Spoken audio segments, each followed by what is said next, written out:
And you, okay, Jessica, thank you. What have you got in the back there? Okay, thanks. Oh, What? no, Oh, I in the see back. your Sanskrit on the board there. Yeah, Pratyahara. Oh, okay, Spelling out Pratyahara for some students. cool.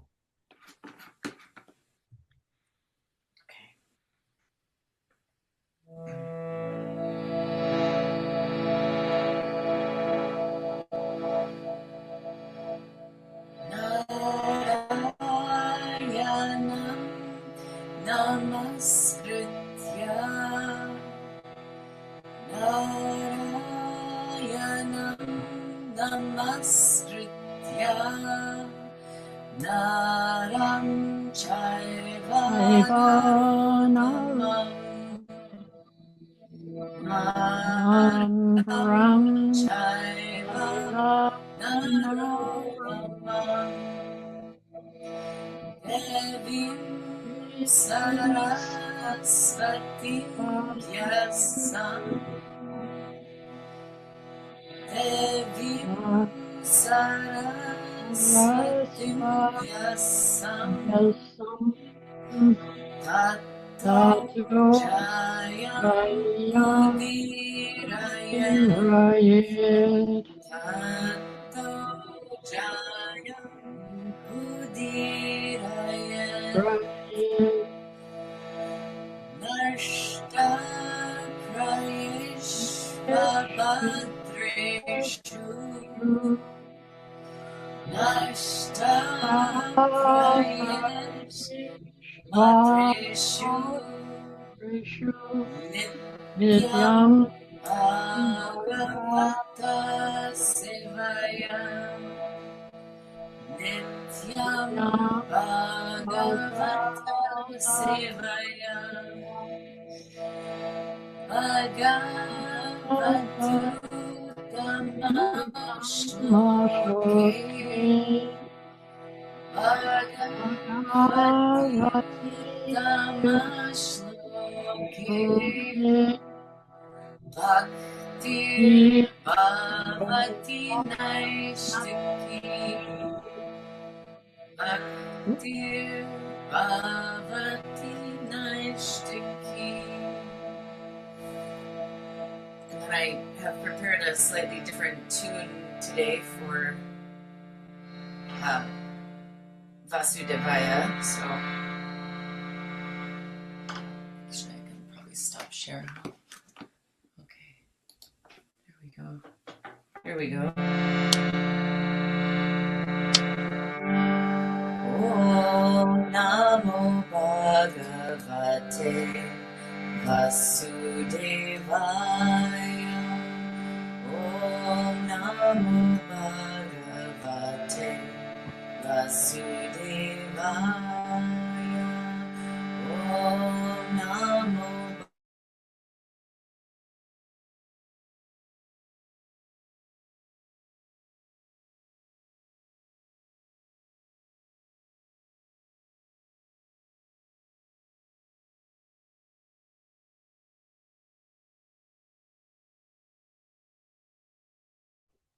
Jessica, you're Jessica, muted.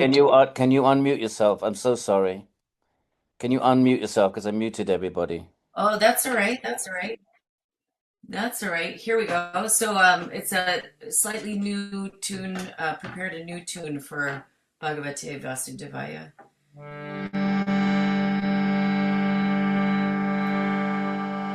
Om Namo Bhagavate Vasudevaya. Om Namo Bhagavate Vasudevaya. Om Namo Bhagavate Vasudevaya. Om Namo Bhagavate Vasudevaya. Om Namo Bhagavate Vasudevaya. Om Namo Bhagavate Vasudevaya. Om Namo Bhagavate Vasudevaya. Om Namo Bhagavate Vasudevaya. Om Namo Bhagavate Vasudevaya. Om Namo Bhagavate Vasudevaya. Om Namo Bhagavate Vasudevaya.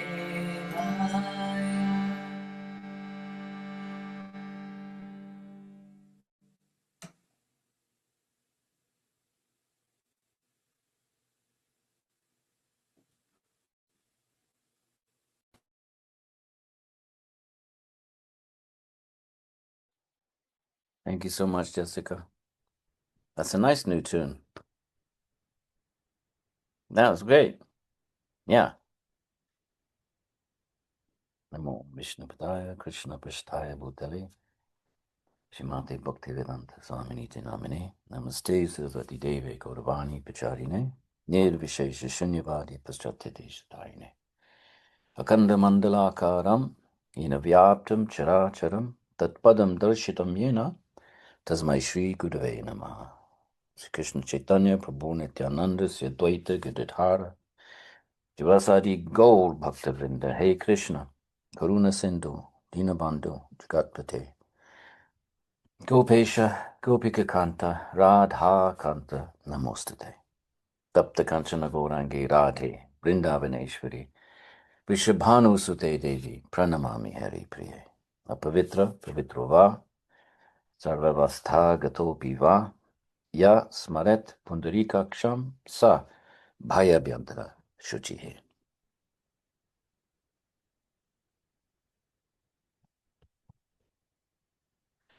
So, good evening, everybody. And we're going to start a new story, the story of Queen Kunti, and see how we do. So, Queen Kunti is the mother of Kapila, is an incarnation of, in the Bhāgavata Purāṇa, Kapila is, in all traditions, he's associated as the founder of Sankhya. Remember, Sankhya yoga was just a branch of Sankhya. It wasn't a separate school, even at the time of Patanjali. Wasn't a separate school because the first commentator on Patanjali, when he writes his commentary, he signs off that he's writing a commentary on Sankhya. So even Patanjali, if the commentator thinks he's writing a commentary on Sankhya, so surely Patanjali would have done so. In the early doxography meaning compilation of philosophy, the earliest ones, Sankhya and Yoga together, not separate. When did the six schools of, the idea of six schools emerge? Relatively late. So therefore, Kapila, which is the stories about Kapila and his mother Queen Kunti, is the founder of Sankhya and considered an incarnation of Vishnu. Not one of the 10 or the 12, like the big hitters, but there's unlimited incarnations, like the ocean, like the waves of the ocean, according to the text. So Kapila is an incarnation of Vishnu, founder of Sankhya, and therefore founder of yoga. There's so many different stories about, the lineage of yoga, but that's one of them. So let's see how we do with the tale of Queen Kunti.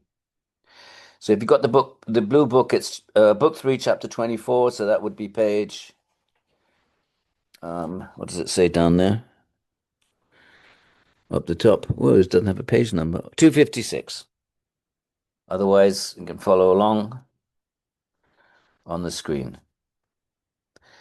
So she is betrothed to sage Kardama. It's a great rishi, quintessential, typical yogic Vedic rishi in the forest, dreadlocks, loincloth, meditating on the banks of the holy river. So that, there's a type, a trope, that, the sort of the character of the ideal yogi in the ancient texts, right? Typically sitting by the side of a river. So I guess wash, you can drink, little hermitage, called an ashram, by the way. So ashrams were little hermitages in the old texts, not big, conglomerates of buildings. It's a little mud hut and living on berries and forest fruits and meditating. So that was her husband, Kardama. Okay, so her father is the emperor of the known world. So it's a kind of classical setup. The Puranas are pretty much all about Brahmins and Kshatriyas. You don't get much information about the workforce and the other what would have been 99% of the population. So that's, I suppose, if someone's interested in Marxism and whatever, they would they would have a strong opinion about that. So the Puranas are pretty much written kings, nobles, kings, and Brahmins, the rishis. Those are the right, because the kings would have sponsored the writing of the Puranas, and the Brahmanas would have written them. So you don't get much narrative. It's interesting. You don't get much narrative about the vast mass of the population, the workforce, the Sudras. Occasionally, they peek through, and that would be a great PhD project. Accumulating all of the narratives which just happen to peek through of, let's say, the Sudras, the workforce, the non-Brahmins, non-royalty, and see what if you just take their stories out and their context. What are their roles? Why are they introduced? Why are they there? You would have something quite interesting. That goes for the whole of the ancient world, not just India. So anyway, so the Devahuti then, she's a princess. So after her parents had departed, right, they brought her to the forest to give her hand to the sage Kardama. She's going to be the mother of Vishnu, remember? Mother of Kapila, founder of Sankhya. Different stories, but in all of them, he's the founder of Sankhya. In the Shvetashvatara Upanishad, Kapila receives the teachings from Shiva. So that bit may change. So in the Shvetashvatara Upanishad, Kapila is receiving the teachings from Shiva. In this Purāṇa, he's an incarnation of Vishnu. So there you see some, you might call it sectarian differences in who is Kapila, but in all narratives, he is the founder of Sankhya. So there's no, so one could say historically, someone called called Kapila was the founder of Sankhya. Now, whether he was an incarnation of Vishnu or received the teachings from Shiva, I'm sure there's other narratives. That would be different Puranas might say different things, but he is the founder of Sankhya. I think we're fairly safe to assume that. Okay. So after parents had departed, the chaste Devahuti. Okay, so you can look at names now. Those of you who do a bit of Sanskrit, Huti is the Vedic you call. So Huti is a mantra you call out it during the Vedic. It's a Vedic mantra. And Deva, so it's a mantra to the Devas, the Vedic sacrifice. That's a cool thing, just doing that, just looking at names and seeing their etymologies. And some of you are doing Sanskrit, and I hope others of you, at some point, pick up a study of Sanskrit. Don't be afraid of Sanskrit. And just take your own time at it and don't get intimidated and chip away at it. And even just doing something like this, looking at the name and then, realizing it's connected to this Vedic culture, right? Just like we have Christian names. We even call them Christian names. What's your Christian name? We might not say that anymore. When I was a kid, it was what's your Christian name? Now we might say, what's your first name? But all of our names in the West, Peter, Paul, right? Francis, they're all Christian names. So these Sanskrit names are all connected to the religiosity of ancient India. And it's kind of interesting to sometimes unravel those etymologies. So the Huti, the mantra to the Devas, that was her name, who was expert in reading the moods of her husband, served him constantly with love, just like Bhavani, who's Parvati, served her husband, Lord Shiva. Okay, so she was what might be considered the perfect wife from a Vedic point of view. Dedicated and attentive, Vidura. So this story is being narrated from Maitreya to Vidura. Remember, the whole Bhāgavatam is Parikshit. We read the story, Shuka and Parikshit. But there's narratives within the narratives. So this particular, so in other words, Shuka still relaying all this to King Parikshit. Remember, on the banks of the Ganga, Parikshit's got 7 days to live, and he wants to know, what do I do with my mind? Remember, the whole Bhagavatam is a response to that. And so Shuka speaks the Bhagavatam, but within that, there's narratives within narratives. So here's a narrative within the larger narrative, the outer narrative. Think of a frame of a picture. Well, the outer frame is Shuka Parikshit, and then they might sometimes pictures have inner frames, or they might have, what do you call them? They might have an inner sort of frame, and so forth. So this is Maitreya, great sage, to Vidura. Now, Vidura was actually in the Mahabharata. Vidura was the half brother of Dhritarashtra, the blind emperor.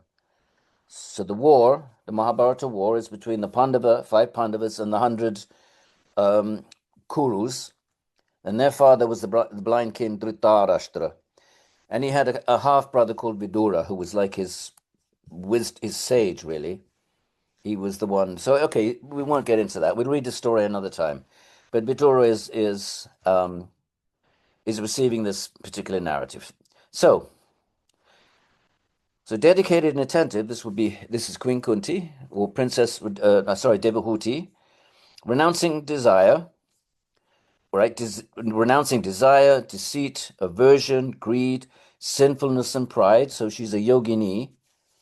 She's a yogini that's working on these kleshas, these doshas, these flaws, these faults that all yogis, all of us, are working on, right? Sometimes it seems like it will never end, and probably it won't, at least for who knows how many lives. We have to carry these kleshas and doshas. Klesha is a term from the Yoga Sutras. The 5 kleshas: ignorance, ego, desire, aversion. But elsewhere, the term dosha might be used. It's used in Ayurveda, but it's also used in philosophy. Same sort of thing. The doshas are the same sort of thing.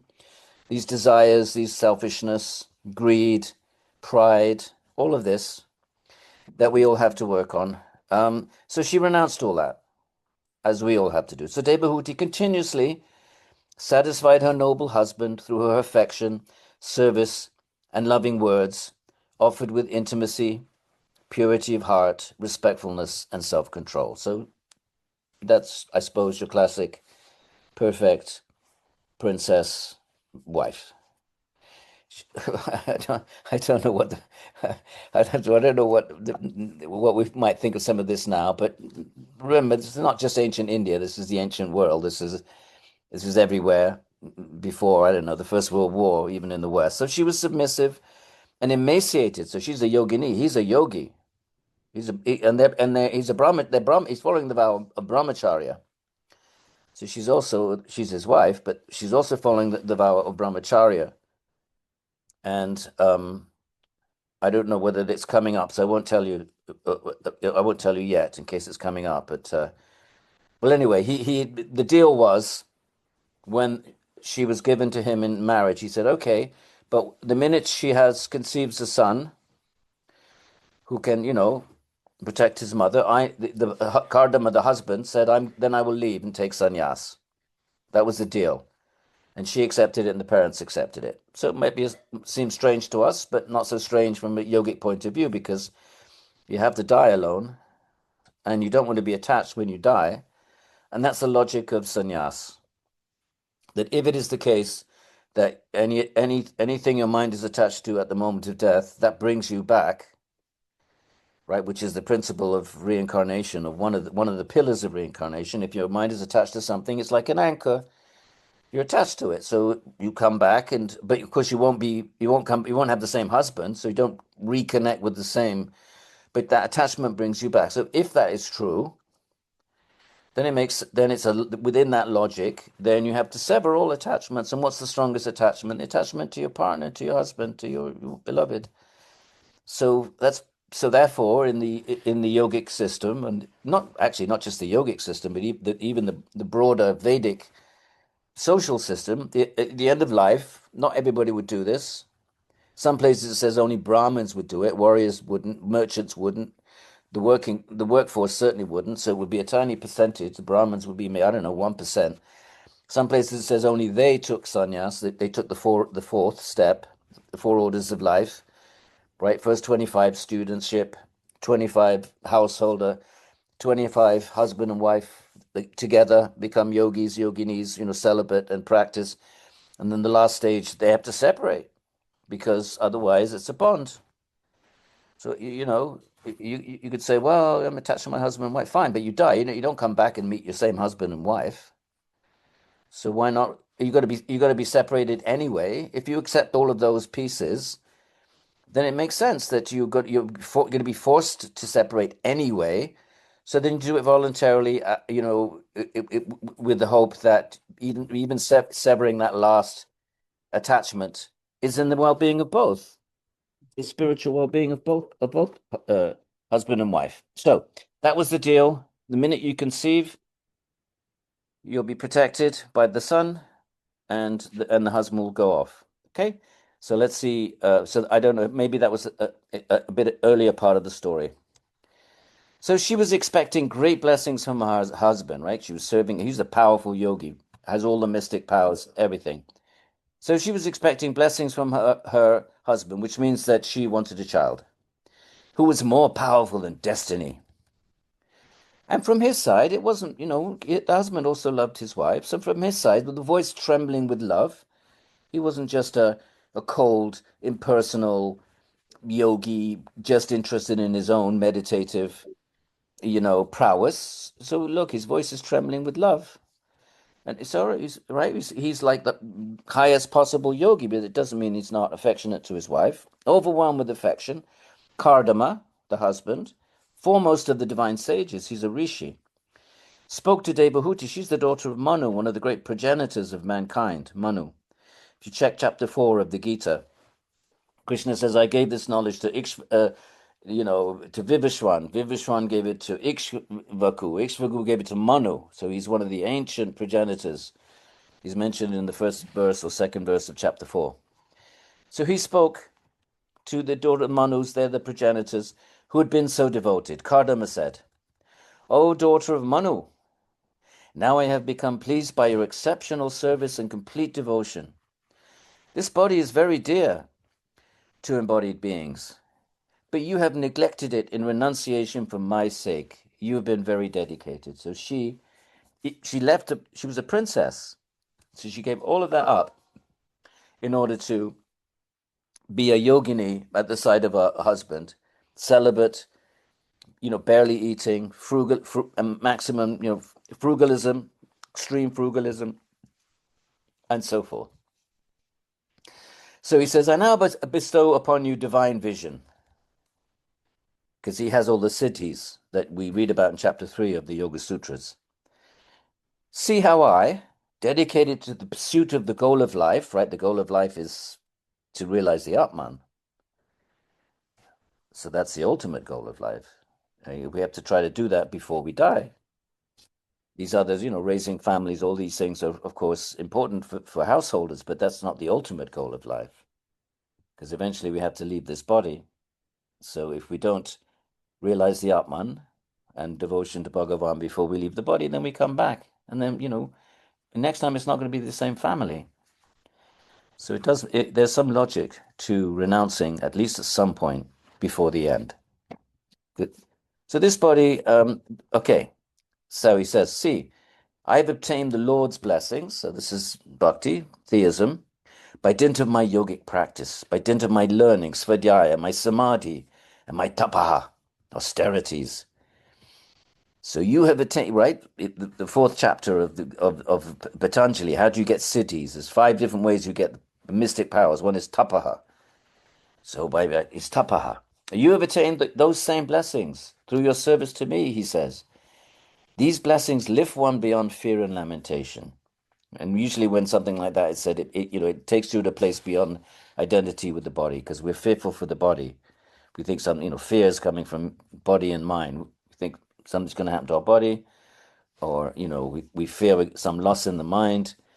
So these blessings lift one beyond that, means it takes us to the Atman.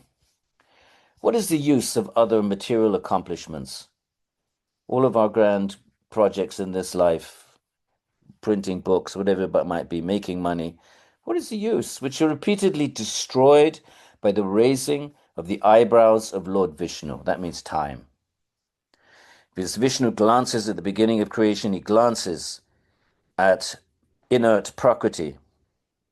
And that's what kickstarts the gunas at the beginning of each cosmic cycle. Most of you know that creation is cyclical in Hinduism. So in between the cycles, the gunas are latent. So then the question is, what kickstarts them? That's one of the big arguments Vedanta raises against Sankhya. Sankhya doesn't accept an Ishvara. There's at least one school of Sankhya. This school here in the Bhagavatam is the theistic school, but there's another school that says we don't need to have an Ishvara. The gunas, they just agitate and they produce the world. Why do we have an Ishvara? So the Vedanta cuts back and says, well, what agitates them then? They remain latent for whatever it is, 418 billion years, whatever the duration of a cycle is. But what agitates at the beginning? There must be something external to agitate it. What kickstarts Rajas so that it moves the gunas such that the next cycle of creation can begin? So that's one of the arguments that Vedanta uses against Sankhya to assert that there must be an Ishvara outside of the system. And it's just by the glance of Vishnu. So of course Vishnu doesn't even need to glance, can just by an act of will starts creation. But they just frame it this way, by the raising of the eyebrows of Lord Vishnu. So once you've read a bit of Puranas, you get familiar, you'll know what that means. That raising of the eyebrows means that's time. And time is nothing but movement. It's not some other thing. It's not an other force. Time is simply the movement of Prakriti itself, which means Rajas. Basically, time is Rajas. So everything's destroyed by time, all of our other grand projects. So what's the point of them, he's saying? What is the use if death is going to take them all away from us? This is Jnana Yoga. Jnana Yoga is pretty harsh. It's not harsh, it's truth. But truth, if we're in ignorance, truth can appear to be harsh. And we prefer to just be in ignorance and just not talk about death, and it's not cool that's depressing, that's pessimistic, don't talk about dying, don't talk, right? So when you create a culture of avidya, of consumerism, certain things are taboo, like too much talk of death, too much talk of aging, all of that. It's that people think that's a downer, but that's a downer within a certain kind of culture, a consumer culture. But in a yogi culture, yogis always talk about death and dying because it's the only, it's reality. So, so what is the use of other material achievements which are repeatedly destroyed by the raising of the eyebrows of Lord Vishnu? You have attained perfection, he says to his beloved wife. Enjoy the divine fortunes you have earned from the performance of your dharma. So that's not a very yogic thing to say, but she had a desire. She wanted to have a child, so he's a loving husband, so he's okay. So he says, all right, she had a desire to enjoy, and so the dharma of the husband is to fulfill the desire of the wife. Right? So he made this deal. Okay, we can have a child, but once that's fulfilled, then I leave because I have to seek my desire is to seek my Atman. He's a yogi, and she'll get to that place too. She just had this rather strong desire along the way to have a child, so she needed to get that out of the system, so to speak. So, all right. So, enjoy the divine fortunes you have earned from the performance of your dharma. It means to the husband, pati dharma. Now he's reciprocating. He's doing the husband dharma, which is to fulfill the desire of the wife. She did her patni dharma. She did her wife dharma, serving her husband and all of that. Now it's his turn to perform his dharma, to show his love for his wife by satisfying her desire, and she wanted a child. So these are hard to achieve by those types of men who have the perverse ambition of becoming kings. So you see how the Puranas, they're all about kings and sages and yogis and Brahmins. So it's a perverse desire if you want to become a king. It's one thing if you're born into your family of a king, then it's your dharma to uphold the kingdom, and you have to produce progeny because you have to make sure it continues after you die. But to seek kingship, then you have to do that by violence and conquest. So that's perverse. That's tamasic. So, in ancient India, okay, there were castes, but there were ways powerful members of lower castes could become kings. Then they were coronated by Brahmins, and then they became kings, and they started new lineages. So there was upward mobility, but they would be very few that had that kind of power that they could burst through and challenge whoever the kings were. I mean, that's all over Europe. That's anywhere. That's nothing particular to India. So Kapila, right, the incarnation of Vishnu, founder of Sankhya, was versed in all the spiritual knowledge systems. And when Devahuti observed him speaking in this way, she became free of anxiety because she knew now her turn had come. He'd been doing all this yoga praxis, and now it was her turn to receive his attention. Her smiling face beaming with bashful glances, she replied with a voice slightly choked with love and modesty. Devahuti said, so this is all the frame of the story, by the way. We're going to get into a lot of jnana. This is Sankhya Yoga, but it might probably not today. We're going to have the frame story, mystic powers and palaces and a certain amount of boga. So, but just to sort of entice us into the story. But then we get hit in the Kapila teachings with some pretty heavy-duty jnana. Sankhya Yoga is jnana yoga. It's the same thing, but not this week. But I'm just letting you know. So this is the story part. Lord, best of the twice-born Brahmanas, right? Twice-born, not like, well, I suppose it's a bit, no, not really like born-again Christians. Twice-born means the Brahmanas are born at birth, and then they take the thread ceremony when they're young, and that's the second birth. They then become born as, they then become Brahmins. So they're called the twice-born, sometimes just called twice-born. So Dvija. So Dvi, Sanskrit is Dvi, two, Ja, from Janma, Jan, to be born.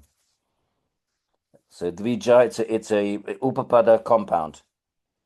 Upapada, you drop the N, it's a reduced word compound. I'm going to throw out a few Sanskrit bits and pieces.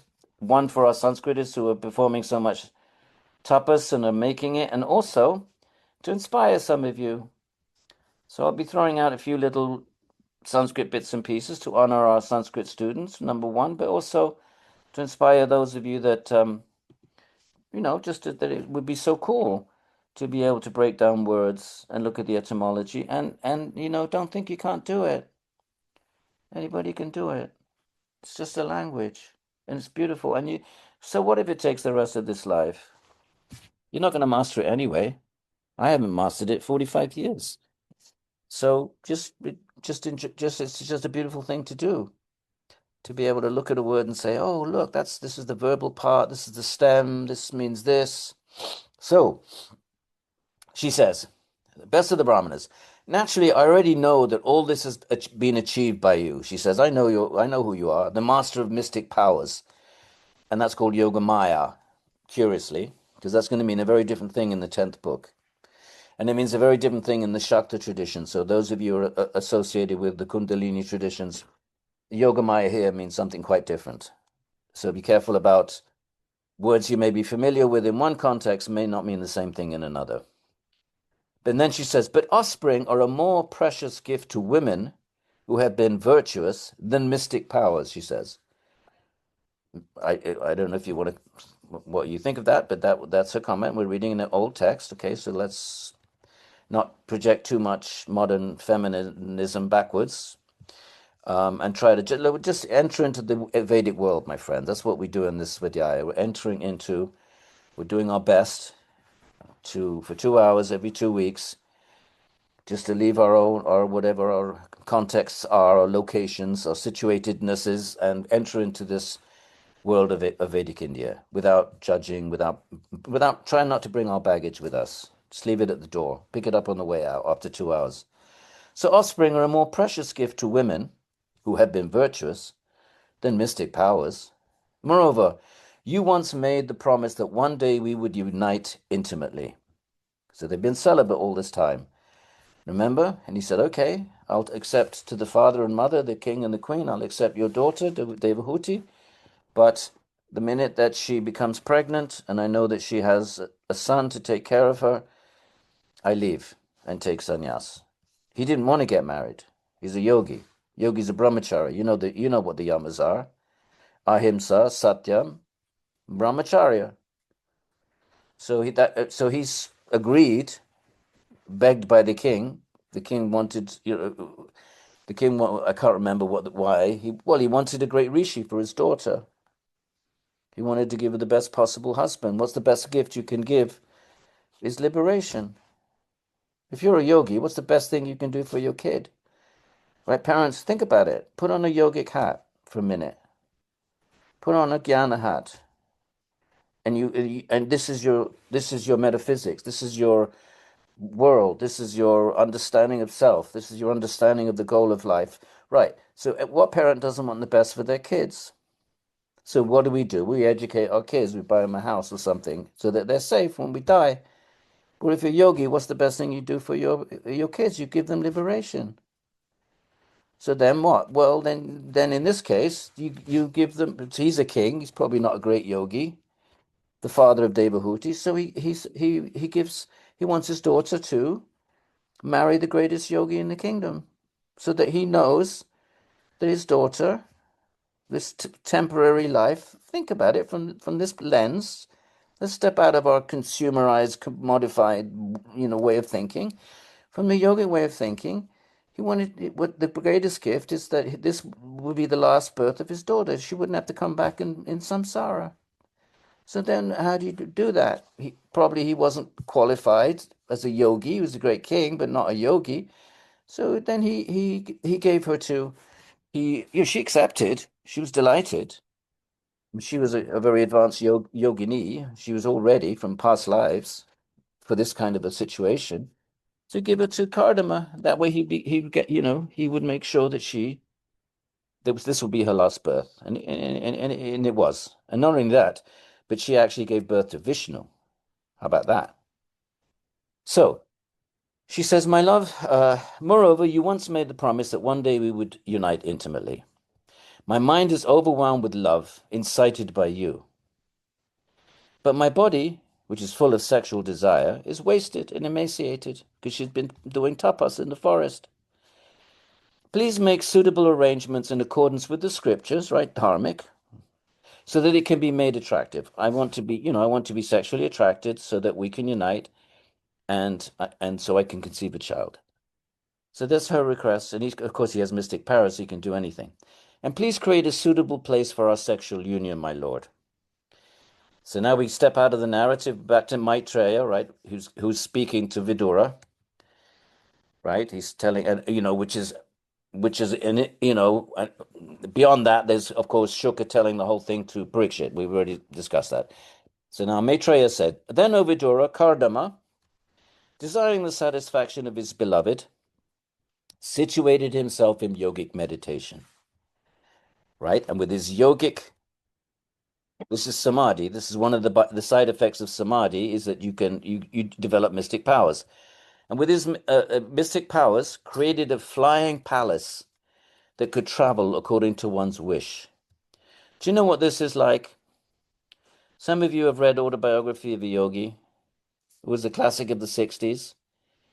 Do you remember Lahiri Mahasai, his genealogy, right? Paramahansa Yogananda, and his guru was whatever, Lahiri Mahasai. And then there was the mystical Babaji up in the Himalayas, who was hundreds of years old. He was like in that lineage, and he could create palaces at will. If you remember the autobiography of a yogi, which was one of the books that really opened up in the counterculture of the 60s, one of the canonical books at that time that opened up Eastern philosophy to tens of thousands of hippies, it was a classic, was Paramahansa Yogananda's Autobiography of a Yogi. It's a great, easy, simple hagiography. It's a good read. And I would say one of the classics of kind of exported yoga. But in that, you have this mystical Babaji, who was supposedly still living in the Himalayas, hundreds of years old. He had this kind of in that narrative. He had these cities. He created these palaces that I think Yogananda claimed he, saw them, he witnessed it, whatever. But it's part of that. So we have this. If you're a yogi, you look at the third chapter of the Yoga Sutras, you can do anything. Because what happens when you're a yogi? You're in with intense. If you're seeking mystic powers, remember Patanjali says only. He says only those whose minds are vyuttana, outwardly going. He says are interested in siddhis. He says real yogis are not, because real yogis are seeking the Atman. But there were yogis, and some of them demoniac. How do you think the big demons of ancient India got their power? You look at the story of Ravana and Hiranyakasipu. They did. It looked exactly like what yogis are doing. They were sat motionless. Some of them even stood on one leg, concentrated. They had no interest in the Atman whatsoever.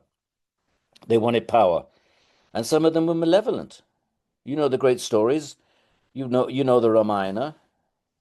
How did Ravana get so powerful that no one could stop him, that Vishnu had to incarnate? Where's that power coming from? He did intense meditation. And the principle is that the yogi's mind, remember, think of Sankhya metaphysics. Remember the charts. You've all got a Sankhya chart in the back of your yoga books, and you have the three gunas. First of all, you have Purusha Prakriti, and then you have the 25 things that emerge from Prakriti. Well, what are they? They're the three gunas. What comes out? Buddhi. And then what comes from that? Ahankara. And then that splits up into manas, and then these the karmendriyas, the jnanendriyas. Then you have the qualities, then you have the gross elements. But what does that mean? It means everything are the three gunas, and the first evolute of the three gunas is buddhi. So buddhi underpins everything. Just like a physicist will say, subatomic particles underpin everything, gravitational forces underpin everything, right? We think we're looking at tables and chairs, but really what is it? Subatomic particles and forces. So from a Sankhya point of view, what is everything?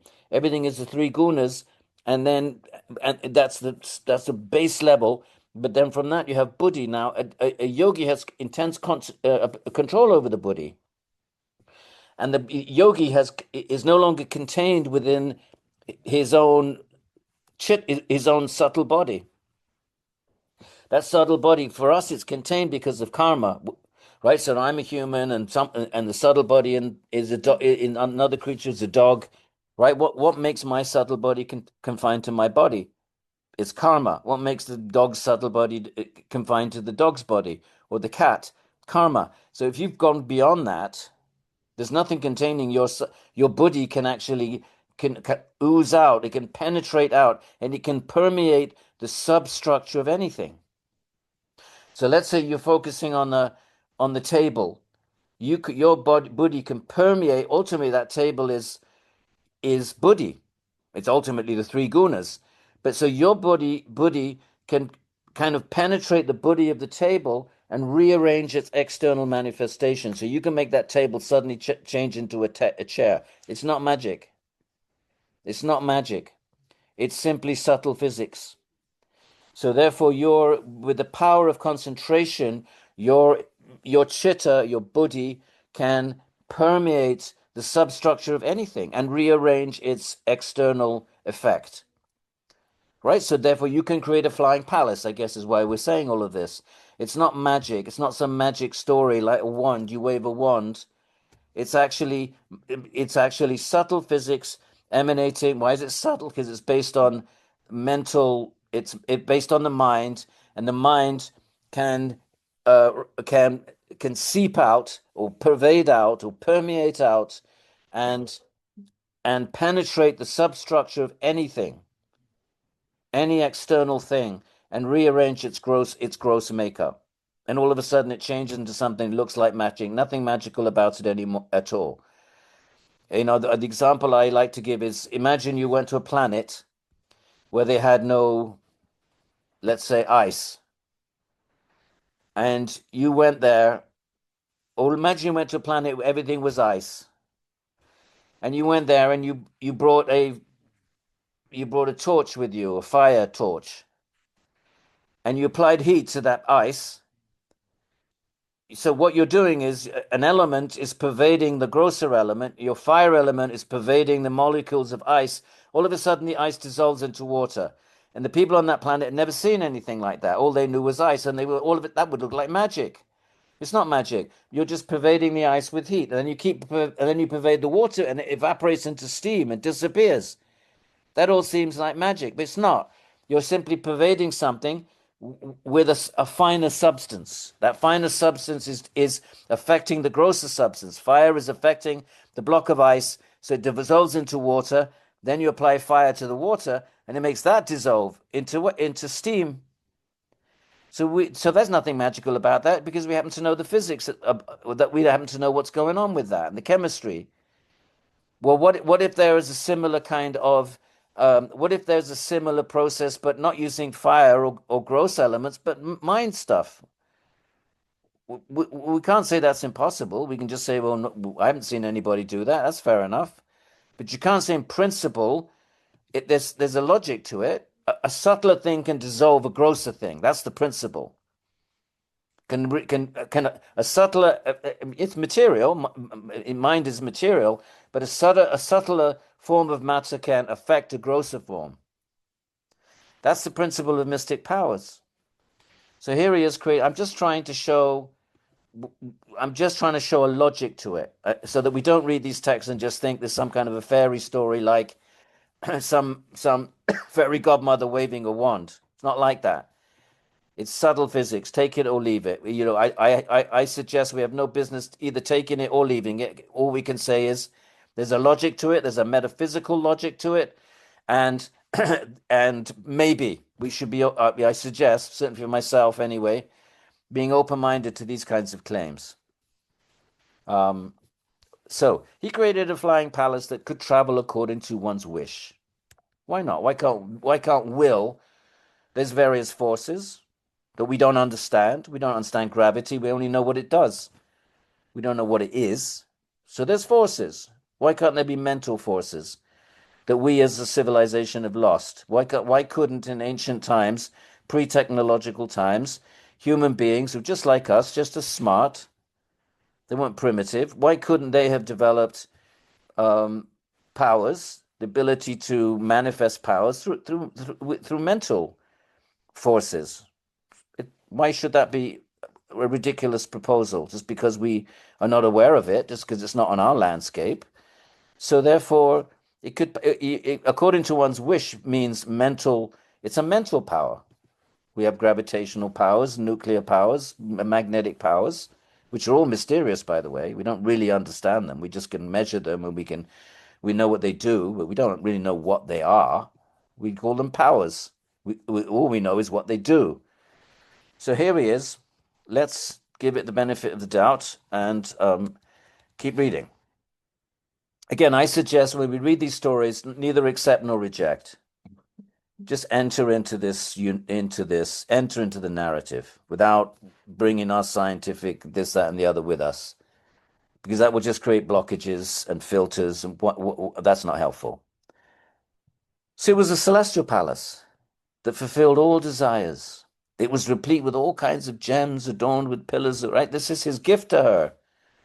This is his conception gift. People give marriage gifts, right? If you're rich, you could buy some $10 million diamond for your sweetheart. So this is his offering to his beloved wife that has performed all this austerity for so many years and is amazing. Now he wants to give back to her. He's actually a loving husband. He's not a cold yogi. So it was a celestial palace that filled all desires. It was replete with all kinds of gems, adorned with pillars of jewels, and generated all types of wealth and prosperity. It was filled with celestial paraphernalia and was pleasant in all seasons, because you have different kinds of stones that are suitable for different seasons. Like marble is very cool, but not so good in the winter because it's cold. So you have whatever it is that is, So it was built in such a way, pleasant in all seasons. It was decorated with a variety of ribbons and banners, resplendent with fabrics, assorted linens, silks, fine cloth. And there were bees buzzing about beautiful wreaths and exotic garlands. Bees are very auspicious. we tend to get scared of bees because we're afraid of stings. But in Indian aesthetics, bees are very auspicious. Like Krishna's garland there's always bees buzzing around Krishna's garland. So of course they're great devotees in the case of Krishna that get to take birth as a bee and buzz. Can you imagine being a bee and you're that close to Bhagavan? Even the gopis are they probably upset that the bees get to buzz around all day at Krishna's garland. So you'd have to do a lot of very special bhakti to be a bee. Um, Personally, I want to be a monkey, but that's between you and me. Right then. So because monkeys, they get to see the day leela and the night leela. You see, in the Krishna leela, the gopis have Krishna at night, and the gopas, the male little cowboy boys, they have Krishna in the day, but the monkeys, they get to have both. So they have balcony seats because they're up in the trees. They get you there. They're sitting having balcony seats at having darshan. So, okay, darshan meaning you get to see Bhagavan. So it was constructed with different levels, placed one on top of the other. The place was delightful with seats, fans, couches, and beds placed here and there. It was adorned with various types of artwork placed all about, and was magnificent with emerald floors and coral dioceses. So this is his wedding gift, or at least his conception gift. Resplendent. Oh, it's going on for quite a bit, but let's read it. Let's just follow it. Resplendent with doors inset with diamonds, with coral thresholds at the entranceway. The palace was crowned with golden urns in its sapphire turrets. So, I mean, the text would say that in the Kali Yuga, the earth does not release its treasures. So we have to dig in awful conditions to get gold, and we have these horrific diamond mines where, people get exploited. And in other words, for us to extract precious gems, it's kind of a nightmare. On the ground, it's a nightmare scenario, of poor people, practically slave labor, and you have to go in dig these awful holes, and go down in these pits and risk your life and so forth. That's the Kali Yuga. But in previous yugas, the earth, because of piety, so piety is reflected in the environment, it's reflected in nature. So nature in previous yugas would give her bounty so that, as a matter of fact, the Mahabharata says in the Satya Yuga, there was no agriculture. Agriculture is already the sign of bad karma. You have to go and toil in the fields. We think of it as a step forward, but nature was bountiful. There were fruit trees, there were fruits everywhere, and all vegetables. Well, you didn't need to cook. And in the Satya Yuga, and then slowly, as the yugas decrease, everything becomes harder and harder, and labor. It's a bit like Genesis, actually, because when they get thrown out of Garden of Eden, then they have to, Cain and Abel, they have to live by the sweat of their brow. If you remember the old Genesis story. So anyway, so here we have this wonderful description of this amazing palace, all created by the mystic power of Kardama. It echoed here and there with the cooing of flocks of pigeons and swans. These kept flying up again and again, mistaking artificial birds to be their own kind. So they had these birds made of marble and gems that were so amazingly made. They were so lifelike, the pigeons actually thought they were real. In other words, why does he add that detail in there? To suggest how expertly crafted the palace was. That the cuckoos, all these little details, they're all communicating something. So then he says, right, okay, Kardama was himself astonished by its pleasure grounds, resting places, bedchambers, courtyards, and patios, all designed to delight. So, when we get to Jnana Yoga, we're going to get hit with a very different kind of, a narrative. So right now we're just being lulled into the story. We're being seduced into the story. So Kardama, who knows the minds of all creatures, addressed himself to his wife, who was staring at the spectacular house, her mind ill at ease. Bathe in this lake, O timid Devahuti. he says to his wife, there's a lake there, and then ascend into this palace. It is a sacred place created by Vishnu. I don't know why he says that. It was created. I don't have an explanation for that. Created by Vishnu, because he created it. But I'll have to think about that. Why does it say created by Vishnu? Anyway, and fulfills the wishes of human beings. Unless you want to say Vishnu creates Prakriti, and therefore it's just another expression of Prakriti in a beautiful expression of Prakriti with gems and jewels. And if he means by that it's made of matter and Prakriti is Vishnu's Shakti, that would be one way of understanding that, but I'm not sure if that's what he means or not. Again, what do you do when you run into something like that and you're not sure why it's there? What do you do when you study this? Traditionally, you look in the commentaries. You say, what did the commentators say? What do they say about what does it mean, these created by Vishnu? And so one day we'll do that. We could do, start reading the commentaries. I have the whole set of Bhāgavatam with, I think it's something like 30, 40 commentaries. I have the whole thing, which at some point I want to start reading. So the lotus-eyed Devahuti, who was wearing dusty clothes and whose hair was matted, she had dreadlocks, accepted the words of her husband. Her body was covered with dirt and her breasts were speckled with grime. She entered the sacred pure waters of the Sarasvati river, so that they were next to the Sarasvati, which is a missing river. So if you look at, I don't know whether I can't remember what we've discussed or not discussed, but there are two main rivers. Oh, there's the Ganga, and there is obviously the Yamuna, and they meet at Allahabad. And it's called Triveni. There's supposed to be three rivers. Well, where's the third one? Well, for years, archaeologists, historians thought it was just a mythic river. And then they found a massive, great big dried riverbed going from Pakistan northwest. It's called they call it the Ghaggar River. And it's right where the texts say the Sarasvati should be. The Ghaggar and Huck thing is called the Hakra Ghaggar. It depends on which side of the border you're on. Massive, with huge, Indus Valley civilization was actually on the banks of this massive, great big dried river. And in fact, there is a reference in the Purāṇas to it already drying.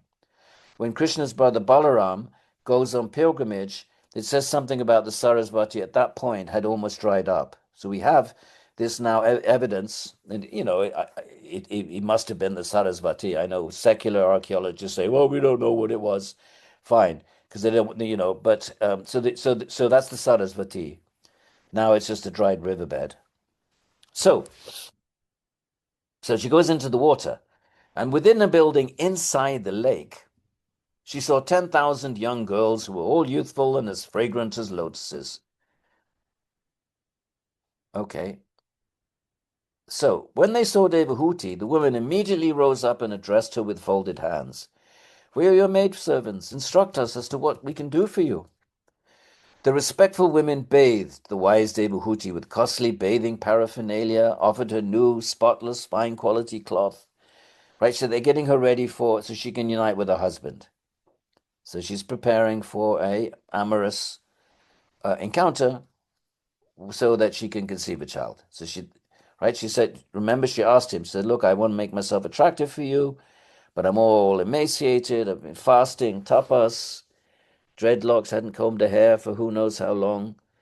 So that was her request. We said, okay. And he created this whole setup out of his mystic power. So they gave her exquisite, valuable, shiny ornaments. They fed her with foodstuffs of every flavor, and they gave her inebriating nectar to drink. Oh, there you are. So a little bit of inebriation perhaps helps a romantic encounter. So after this, Devahuti saw herself in a mirror. She was clean, wearing spotless garments and a garland, receiving great honor from the maidservants and blessed by the gods. Bathed them with washed hair. Right? I don't know how they got a brush through it after she'd been. This is the real dreadlocks, by the way, not the ones you go to Brooklyn hair salon. This is when your hair is just completely matted. and you don't touch it. My teacher had matted, he had matted hair, which is matted, and he had a matted beard. It looks kind of scary. You just leave it. You'd never touch it. Those are the origin. Those are the real dreadlocks, or at least the yogi dreadlocks. Oh, 1 hour. Okay, let me just quickly stop share. You're probably wondering what all this has got to do with but don't worry, you're going to get hit with a few chapters of Jnana and Bhakti. This is just the frame. Okay, go to this computer. And where did it? Oh, we're going to go down here. Click on that. Right. So now she's not because they've transformed her into this beautiful lady. So she was decorated with all kinds of ornaments, bracelets, tinkling golden ankle bells, verse 31, and a golden necklace, adorned with a golden girdle, decorated with jewels placed over her hips, a pearl necklace, and golden ornaments of great value. She had beautiful teeth and eyebrows. So basically, this sort of magic, I don't like to use the word magic, but this pond, this river created by the power of Kardama, which is the Sarasvati within the Sarasvati, was transforming her. Her eyes, which rivaled the lotus, had slightly moist corners. Her face was glowing with bluish curls. By the way, the Bhagavatam is very different from all the other Puranas in many ways, but one of the ways it is different is it's poetic. It's actually a kavya. It has a kavya means the poetic tradition. So whoever wrote it was very, very sophisticated in terms of the poetic conventions of what constitutes high Sanskrit sophisticated poetry. And it has a tradition with embellishments and onomatopoeia and all of the things that we find in the Western poetic tradition. And it is very different in that sense from other Puranas, which are much more prosaic. So these are all little indications of that. So her eyes had slightly moist corners, her face was glowing with bluish curls. As soon as she thought of her beloved husband, the best of sages, she immediately found herself, right, just she thought of him and boom, through the mind, because she'd also done a lot of tapas for many years, she immediately found herself with her 1,000 maidservants in the very place where Kardama was to be found. So now she gets transported into the palace, but now looking beautiful and ornamented and fragrant and enticing. Upon observing her husband before her and the 1,000 maidservants accompanying her, Devahuti fell into a state of confusion from witnessing his display of yogic power. He just simply created this from his mind, permeating the substructure of matter, right? We kind of tried to explain a little bit how that might be possible. The mind permeates the substructure of and therefore can create, just like the Sankhya chart from Buddhi comes the grosser evolutes. So that's the principle. Devahuti had been bathed clean, her lovely breasts covered. Unlike her previous condition, she now appeared effulgent, revealing her original beauty. She was a princess, so she would have grown up with this in the palace, this kind of just luxury and so forth. She was beautifully dressed and was being served by the 1,000 celestial females. Love arose in the benevolent Kardama, and he brought Devahuti to the palace. Kardama's yogic glory was not dissipated in that palace, even though he was devoted to his beloved and received personal service from the celestial dancers. Normally this would be a fall down from the yogi. It would be bhoga, it would be raga, it would be avidya, asmita. But because he's doing it out of dharma, right? He's not, in other words, his mind is totally controlled. He has a very specific intention in mind, and all of this is not just his diving into the well of boga, but it's all completely under control. So therefore it says his yogic glory was not dissipated. Normally, the yogi starts in a situation, a luxurious situation like this, then fellow yogis would scorn him and say, "Oh, he's become a materialist. He's become a bogey." But he was not dissipated in that palace, even though he was devoted to his beloved and received personal service from the damsels. He was as effulgent as the beautiful moon, Lord of the rows of blooming night lotuses. See this poetic element here? You won't find this in the Upanishads or the other Puranas. It's very beautiful poetry. So the moon, Lord of the rows of blooming night lotuses. There's one type of lotus that blooms in the night. Most lotuses bloom in the day. So you have the moon. When the moon comes up, this particular species of lotuses, they open up. So there's this, it's a very kind of romantic setting. The moon is there, the lotuses open up to embrace the moon, surrounded by stars in the sky. Praised by the siddhas, the perfected beings, right? So there are the siddhas. Some of them are different. They can travel. They can travel through space through their mental abilities. They're called siddhas, and there's a siddha loka. There's a realm where the siddhas live in the universe, a sort of subtle realm. So siddha means different things in different traditions, but they all have mystic powers. Pretty much everybody will agree with that. He enjoyed for a long time in that palace in the valleys of Meru, king of the mountains. This is the Mount Meru, the mountain supposed to be in the north of the Himalayas. So he enjoyed with Devahuti, right in this hyper uber romantic place, delightful with breezes, which are the friends of Cupid, meaning they incite desire, erotic desire. These breezes, they carry fragrances from the flowers, perfect just so cool you down from your amorous, affairs. So they are the friends of Cupid. They cool you down, and they bring fragrances from the flowers. So delightful with that, and the auspicious sounds of the Ganga River's descent, like a waterfall in the background or a river fall. Those valleys were the pleasure grounds of the celestial guardians of the 8 directions. So the 8 directions, that would be north, south, east, west, north, also up and down. So these are the subtle realms where the celestial beings get to enjoy. Okay, so you do good karma, you can get to be a celestial being and go to these dimensions and enjoy until your karma runs out, and you have to come back. If you do perfect Vedic sacrifice, you can go to these realms. Or if you're a warrior who dies on the battlefield, you go to these realms. So surrounded by groups of damsels, Kardama resembled Kuvara, treasurer of the celestial. He's very wealthy, so you can imagine what kind of opulence he lives in.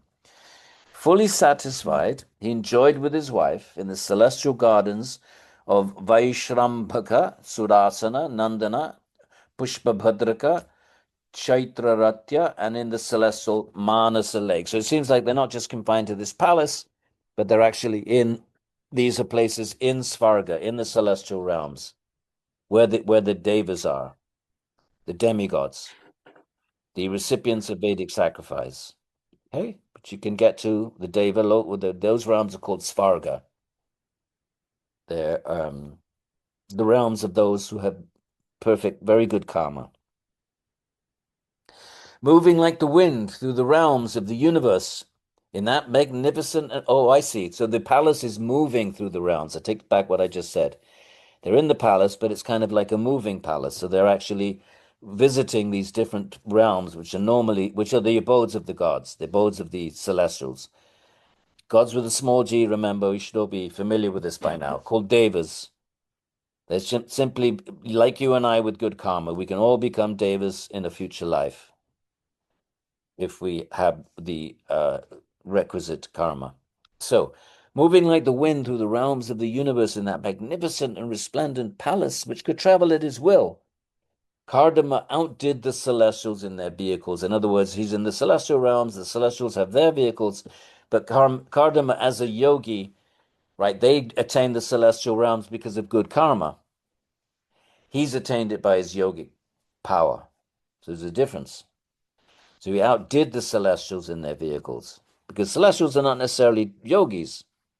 They're pious. They get there by piety. Some could be yogis, but mostly they're not yogis. That's why they come back down. Um, the ones that are yogically inclined, they actually say, we can't do yoga in the celestial realms. We're not suffering enough. It's too good.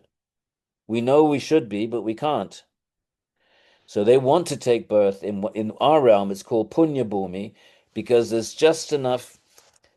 It's not just suffering. It's there is some a little bit of it's a mixture, but there's enough suffering to make you want to seek something better. And that's why Sarvam Dukkham, the idea that everything is suffering, first noble truth of Buddhism, we seek the path of yoga because we are dissatisfied, or usually because we're dissatisfied. Why else would we seek a path of yoga, right? Seek any path. But the Devas have it too good, and they know, and they because they're wise and they're much more sattvic, they know that.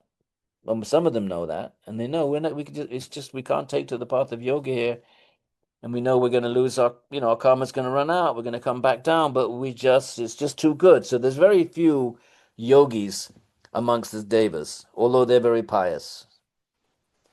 They simply have it too good. Probably it's the same for us, right? When things are going really well, maybe our sadhana is not quite so, not quite as as committed as when things are not going well. So now, verse 42. What is there that is difficult to attain for those people whose minds are controlled? All power comes from a controlled mind. They take shelter at Krishna's feet, which remove distress. That means that Krishna is always in their minds. They're always meditating on Krishna, meditating on his form, on his name, on his activities. There's so many different ways of meditating, of fixing the mind on Bhagavan. Could be just the mantra going in your mind all the time. Could be your mind is narrating the activities, is thinking about the different incarnations, different things that Krishna did when he was incarnating. There's many ways. So after showing his wife the extent of the wondrous sphere of the universe with all its manifestations, so they're in a celestial realm. So he's taking his wife on a kind of a celestial tour. He's the celestial tour guide. So after showing her all this, in this palace, the great yogi returned to his ashram. Now, here's another thing yogis can do. And Patanjali talks about this. You can manifest different forms, each with its own mind, but the central mind of the yogi controls that. In other words, you can be 9 different people. And the yogi's mind is the central mind, but it's not that they're all clones. It's not that they're all doing the same thing like clones. Each of the 9 you are independent, but they're all being controlled by the central you. So basically, I'm not sure what that means in terms of Atman. I'm going to have to speculate. The Atman is in the body of the central yogi, and the other 9 have psychic bodies, but they don't have an Atman, because if they had an Atman, they'd be independent entities. They wouldn't no longer be extensions of the principal yogi. So I'm going to speculate that they have minds, but they're under the control, the animating forces in the central yogi. Anyway, he divided his body into 9 forms. I mean, this is kind of a bit racy, and gave sexual pleasure to his beautiful wife, the daughter of Manu, who was eager for sexual pleasure. So she had 9 men, but they were all her husband. How about that? So they enjoyed for many years, but these passed as if in an instant. This is the downside of Bhoga, my friends. When we're lost in the ocean of Bhoga, we forget time, the glance of Vishnu's eyebrows. So they enjoyed. So she had 9 men, and she didn't have to feel like, unchaste. They were all her husband. I'm not sure that's a good thing or a bad thing, having 9 men, but you can all contemplate that for yourselves. So they enjoyed for many years, but these passed as if in an instant. Reclining in that palace in the company of a very handsome husband on a magnificent bed, which enhance sexual pleasure, especially designed mattress, whatever. Devahuti was not aware of the passing of time. This is what happens when we're caught up in bhoga, my friends, when things are going too good. We forget about the truth, the reality of time. In this manner, through the power of yoga, 100 years went by in the twinkling of an eye for the couple who were enjoying themselves, eager for sexual pleasure. Remember, the deal was when she got pregnant, he would leave. So it's 100 years. She hasn't got pregnant, so they're enjoying. Basically, they're having a sexual encounter in this magnificent pleasure house, and it's 100 years. It goes on for 100 years. So for a bogey, that's probably as good as it gets. The powerful Kardama, knower of the Atman, and knower of everyone's desire, so he's self-realized. He's not lost in this ocean of boga. He's he's doing this as a service for his wife, but somehow or other he's doing this from a place of detachment. Why not? Why is that impossible? He's not thinking I embody mind and I'm going to find my happiness through this kind of boga, through this enjoyment. No, he's realized his Atman, and but he's made a promise. He's dharmic, and he wants to satisfy his wonderful wife, and he's doing it for her. So he's actually doing it in the spirit of karma yoga without attachment to the fruits. So, um, so 100 years went by in the twinkling of an eye. That's what happens when we're enjoying. Life shoots by. Twinkling of an eye for the couple who were enjoying themselves, eager for sexual pleasure. The powerful Kardama, knower of the Atman and knower of everyone's desires, considered Devahuti as his other half. He was a loving husband. There's nothing abusive here. There's nothing.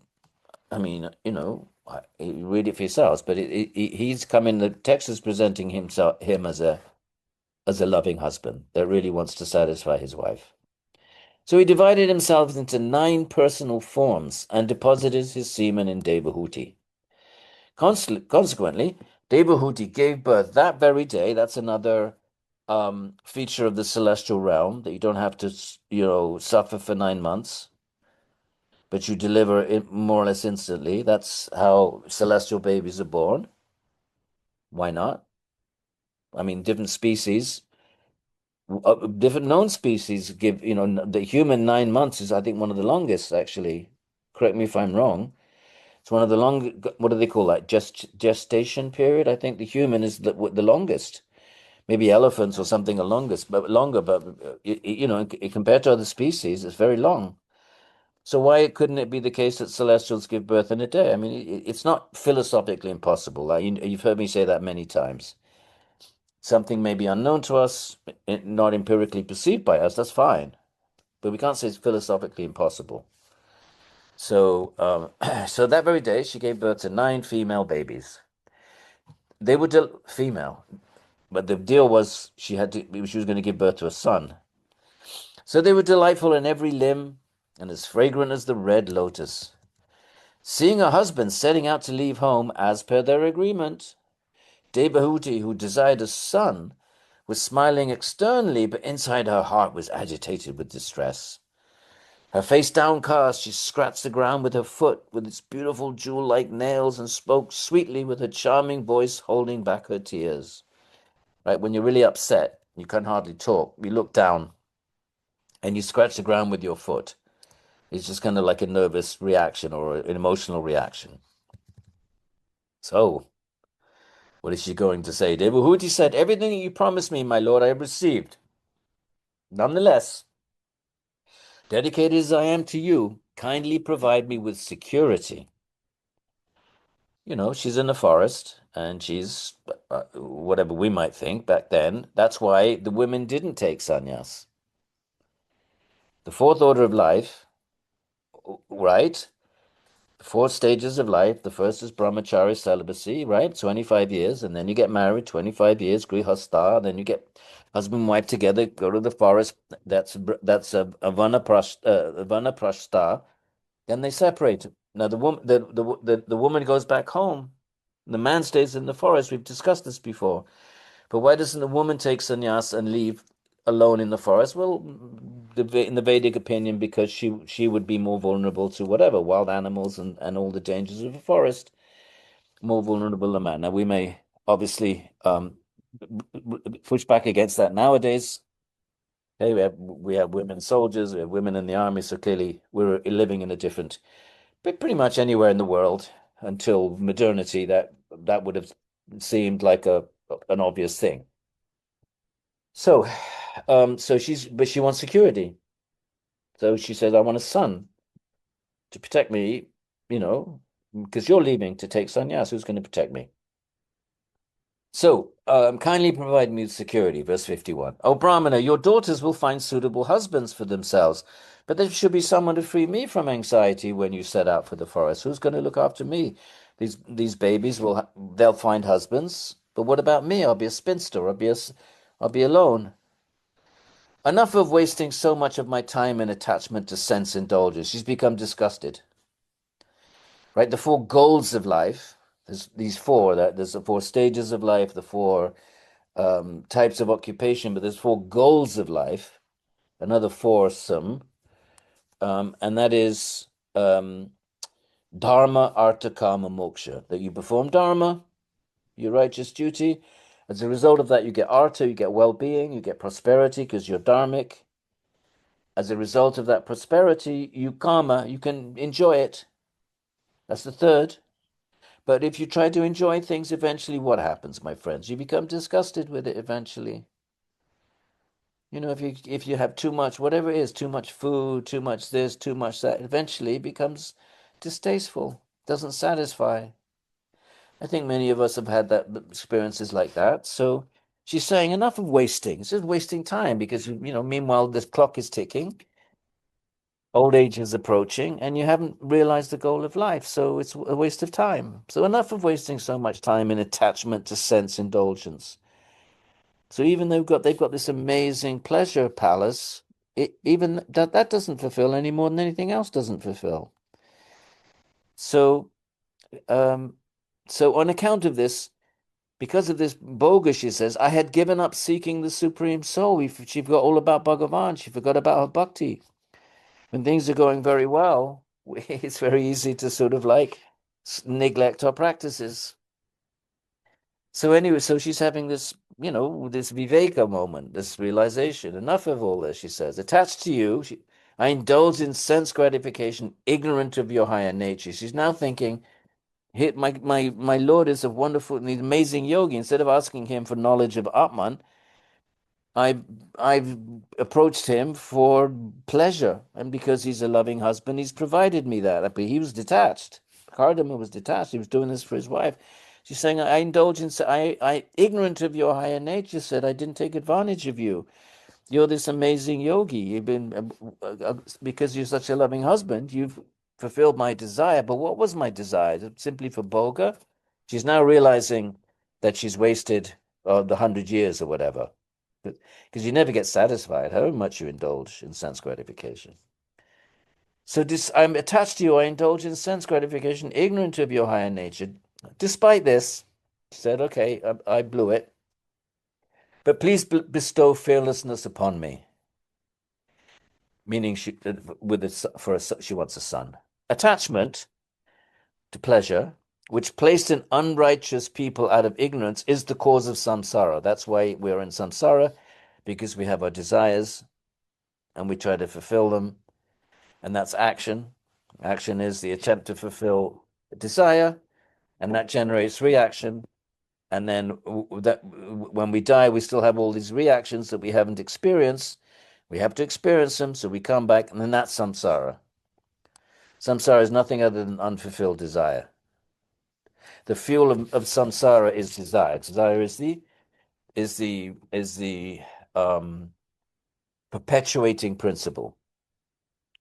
So so she says, attachment, when placed in unrighteous people out of ignorance, that would be people who are not performing dharma, it's the cause of samsara. But when placed in the righteous, it leads to non-attachment. If she'd been attached to him, if you were attached to sadhus, were attached to yogis, that's a good attachment. because that leads to non-attachment. What are yogis going to teach us? They're going to teach us to be non-attached. So when we're attached to yogis and enlightened beings, then we're attached to them, but then we're going to end up in a state of non-attachment because that's what they will teach us. So when it's placed in righteousness, in the righteous, this attachment leads to non-attachment. A person whose work in this world does not lead to dharma, or to detachment, or to the service of Vishnu, is actually as good as dead, even though living. In other words, there's some options here. Either you work for dharma, okay, that's you can get to the celestial realm, or you could engage in dharma according to the Gita and not be attached to the fruits. That becomes karma yoga, so that's good. Or detachment, right? Just renunciation, that would be the path of jnana, the path of Patanjali. So these are options. Or to the service of Vishnu, that's bhakti. But if we don't do at least something, we're as good as dead, even though living. Why? Because it's just a matter of time before old age comes and snatches everything away. So we should at least find some kind of yogic path, or at the very, very least, perform dharma. So at least we won't go backwards in the scheme of things. I am surely such a person, she says. I've been utterly deceived by the Maya, Lord's illusion. Maya is Krishna's illusion in the Gita. Devi Yasha Guna Mai Mama Maya. Krishna says, is my Maya. So I've been utterly deceived because despite obtaining you, she said, I was married to this amazing yogi, right? And she said, despite obtaining you, the giver of liberation, I did not desire liberation. So she's berating herself now. I've been married to this amazing yogi and I didn't take advantage of seeking instruction or seeking. Instead, I just wanted boga. So she's now berating herself. So now chapter 24. The compassionate sage, remembering what had previously been declared by Vishnu, and I think and what had been declared was that he was going to be the father of Vishnu, was going to incarnate in his wife. So remembering that, replied to the praiseworthy daughter of Manu, who was speaking despondently in this way. So her husband replied, Oh, the sage said, do not torment yourself in this manner, O princess, you are blameless. The infallible Lord will shortly enter your womb. So this whole thing is a setup for Devahuti to because of amazing piety, amazing wifehood, and she's also a devotee in her own right. She's going to have Vishnu as a child. May you be blessed. You've been firm in your vows, your vratas, your yamas and niyamas. Worship Ishvara with faith, Ishvara pranidhana, charity, wealth, austerities, moral observances, and sense controls. These are all ways to offer all of that to Bhagavan. We have faith, you give charity, wealth, and so forth. Vishnu as your son will spread my fame. Vishnu, she will be the mother of God, and he will spread the fame of his father. Worshipped by you, he will impart to you teachings on the subject of Brahman and cut the knot in your heart. So Karadama says, okay, you feel you wasted your time with me. You didn't ask me, I'm a sage. You didn't ask me for knowledge of Atman or Bhakti. Instead, you wanted Boga, you wanted a child. So I created all this palace and I provided you what you wanted. Now you feel like you've wasted a wonderful opportunity, saying, don't feel like that. Because Vishnu himself is going to be your child and he will instruct you. I won't. I'm your husband, but I'm leaving you protected, but also I'm leaving you with a child of Vishnu himself who will instruct you such that you will escape from samsara. So that's that. So Vishnu will worship by you, will impart to you teachings on the subject of Brahman, right? That's Atman, Brahman, and cut the knot in your heart. That's the knot of desire. What binds us to this world are attachments. What is attachment? Just another word for desire. So when you desire something, that thing is in your mind, you latch on, your mind latches onto it, it wants to experience it, and either we do attain it, which case it doesn't fulfill, or we don't attain it, and then we die and it's still not attained. So that's one of the anchors that sort of just drags us back to samsara. So And that's the knot in the heart. The knot in the heart of our desires for things. So Maitreyi said, with great respect, Devahuti fully trusted the advice of Kardama, who was one of the Prajapatis, one of the great progenitors. We won't get into that. She worshipped, but if you're interested in that, you can look in the first canto, first book. She worshipped the supreme soul, Purusha, who is the most worthy of worship. So that's Vishnu. Supreme soul is Param Param Purusha. You have Param Atma, so you have Atman, Param Atma. Param means great. Purusha, Param Purusha, the supreme Purusha, because Bhagavan is also made of consciousness, is also an entity not made of matter. So if we're little Purushas, I'm sorry, I'm yawning. I'm so tired. I think we'll finish in 10 or 15 minutes and see if we have any questions. We pretty much set up the stage then for the son who will then instruct her in yoga philosophy, and that's what we'll get to next week. Next week will be Jnana. This is just a frame story. So, after the passing of many moons, the Lord Madhusudana, another name of Krishna or Vishnu, entered into the seed of Kardama and took birth from Devahuti like fire from wood. So Vishnu then is coming into Devahuti's womb through the seed of her husband. And then this is fairly typical. At that time, hosts of clouds and musical instruments resounded in the sky. Celestial Gandharvas sang, and Apsaras danced joyfully. These are all celestial beings, and they, of course, know that Vishnu is being transmitted in this way. So they become very joyful because they know that the Vishnu will, well, in this case, he'll impart knowledge, but usually Vishnu kills bad guys, like Ram does, and so forth. So divine flowers fell from the celestial realms, thrown by celestials traveling in the heavens. Everything became pure, the directions, the waters, and people's minds. So then Brahma, we had his story last week, right? The first of the yogis. He's this sort of engineer of the universe. So he came along with the sages like Marichi, arrived at the location of Kardama's ashram. Remember, an ashram is just bamboo sticks in a thatched roof, which was encircled by the Sarasvati River. Remember Brahma being unborn and self-manifest? Remember the story, right? He's the first being at the beginning of the new cycle. He knew that the Supreme Godhead had taken birth through his partial manifestation. So what that means is Kapila is not the full Bhagavan. Full Bhagavan is Krishna. But Krishna can manifest a part, not the full potency of Godhead. It's still a kind of incarnation, but it has a limited function. So Kapila's role is to impart Sankhya philosophy, and that's it. So sometimes these avatars have limited jurisdiction. They've limited portfolio. They're given a role to perform that needs only a limited amount of God's actual presence. So they're partial incarnations. It's God, but not manifesting full potency and glory. So therefore, it says here his pure partial manifestation. And so so God is omniscient, God is omnipotent, God is all these omnis, right? But the Kapila is the omniscience part because he's imparting knowledge. So he's very much associated with knowledge of Sankhya. So offering homage to Lord Vishnu with pure mind, his spirits enlivened because of that which the Lord intended to do, which is incarnating his wife. Oh, no, sorry, we're talking about Brahma here. Brahma knows that Kapila is about to be born.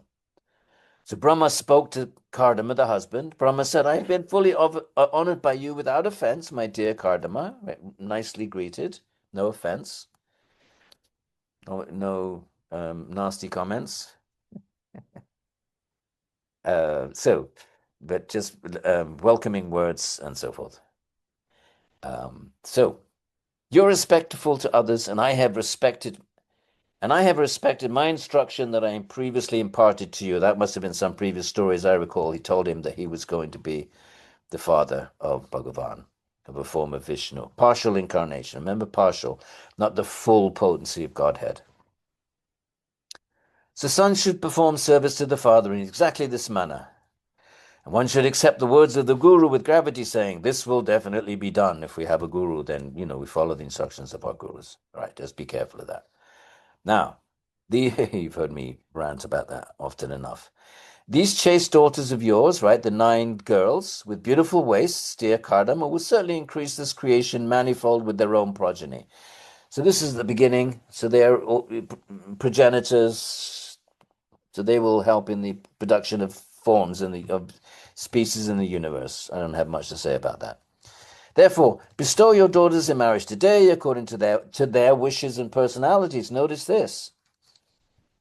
This is an arranged marriage, but how is it performed? According to their wishes, the girls' wishes, not forced marriage, and according to their personalities. Find someone suitable to their. We have this sort of negative idea of arranged marriages, but actually there is a certain security about it. So the parents, the ideal, like any ideals, there's so much abuse of ideals. We just have to think of our free press or our political system. It has an ideal, but reality may be something else. But the ideal form is there. So the ideal of an arranged marriage is that the parents and the astrologers, they find someone that has the same qualities so the relationship can endure. It's not based on superficial initial attraction, which wears thin. We all know that physical attraction wears thin very quickly. And so and then what? And then you might find yourself with someone that completely and utterly different personality. So therefore, there is the elders get involved to find a suitable. And they're not just looking at the attractiveness, the external form, but they're looking at deep level compatibility. So anyway, here it says according to their wishes.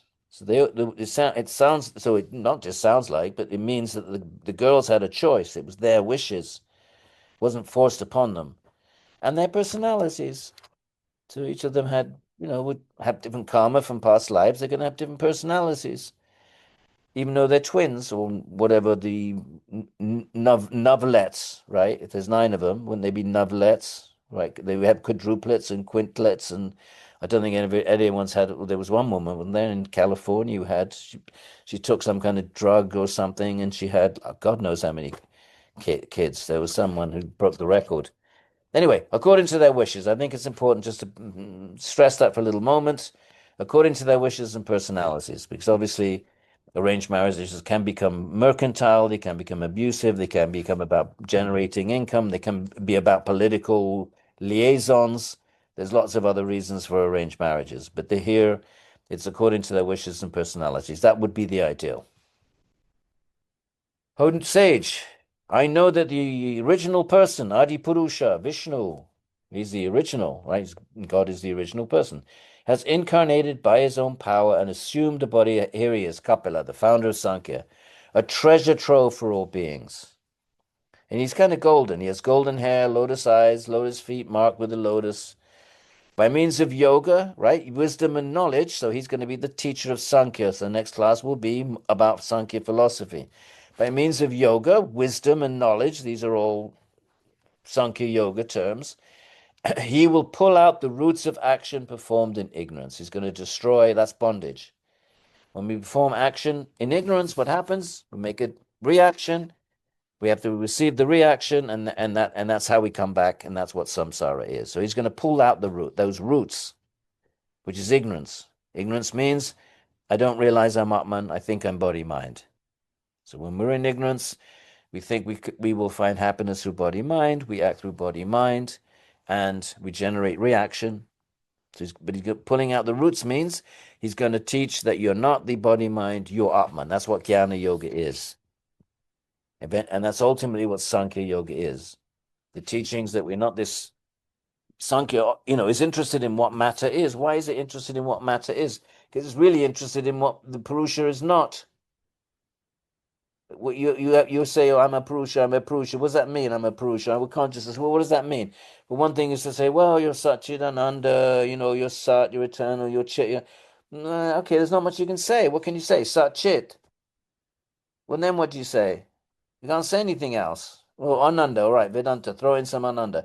But what Sankhya does, okay, let's fine. That's not, we can say that. But how about we say what we're not? That might be helpful. So neti, neti, neti, not this, not this. So they analyze what the metaphysics of the external world. So you're not the mind. To be clear about what is the mind, right? We all think, but Plato thought he was the mind, and he was a brilliant philosopher. So it's not so obvious we're not the mind. It wasn't obvious to the ancient Greeks, and they were brilliant. Plato thought the mind was the psyche. That's what he called the soul, psyche. So therefore, Sankhya sets out to be very clear, because old Plato made a mistake. Or of course, they didn't know about Plato, but if they had done, they would have said, "Oh, he was a brilliant man, but he didn't go the whole way. He didn't go all the way. He left off thinking that the mind is the self."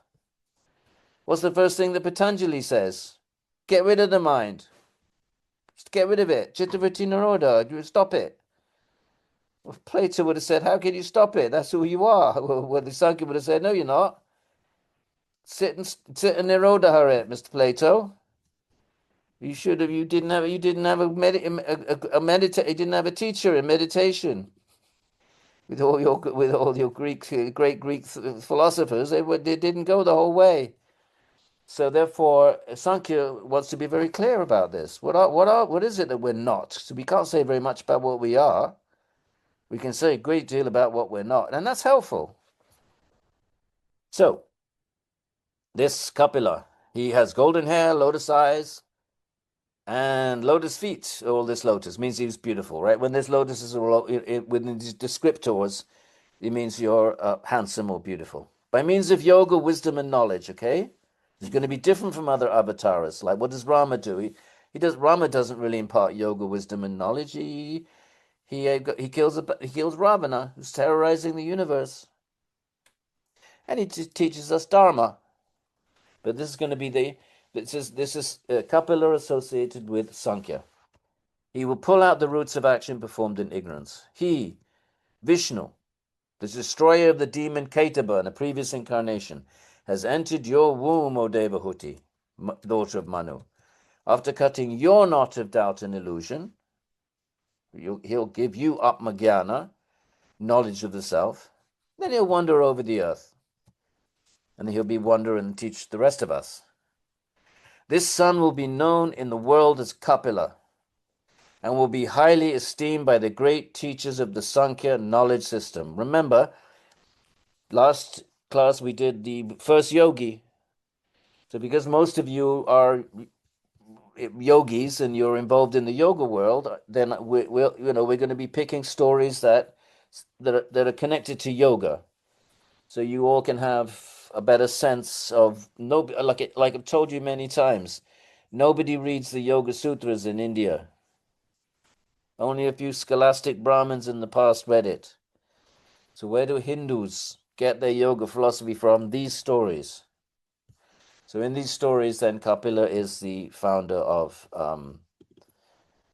here it says, he will be highly esteemed by the great teachers of the Sankhya knowledge system. Let's be clear, yoga is is part of Sankhya. It's not different. The 6 schools of philosophy is much later. The earlier period, yoga is a element within Sankhya, not distinct. He will wander about spreading your fame. So this might be a good place we got a quarter of an hour for questions. Why don't we stop here? And see if any of you have any questions, my friends. Also, because I'm yawning my head off here, because still recovering from that nasty flu. It's been almost a month. And I don't know if some of you, have experienced it. It kind of lingers for a long time, even though you're back on your feet. Alice has had it as well. Questions, my friends?